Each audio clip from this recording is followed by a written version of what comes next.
Democracy in action as Taiwan enters the final stage of a general election.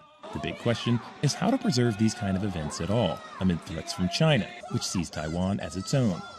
At this rally of the ruling Democratic Progressive Party, the solution is to keep pushing Taiwan's sovereignty. Instead of relying on China, it's best to trust Taiwan. It's better to embrace the world. That is the approach of outgoing President Tsai Ing-wen. But under her administration, China has become more aggressive. Main opposition candidate Hou Yu-ih wants dialogue with China to lower tensions. Supporters of his Kuomintang party say the risks of not getting along with China are too high. Small country like Taiwan, we really have to play smart. We cannot afford to went into war with China. Under Tsai, Taiwan has increased military spending and sought closer ties with the United States.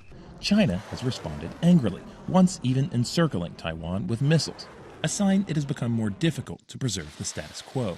And really to maintain stability in the Taiwan Strait, given that we are dealing with a much stronger China, given that the U.S. and China are in a strategic rivalry, and Taiwan is really quite steadfastly uninterested in unification.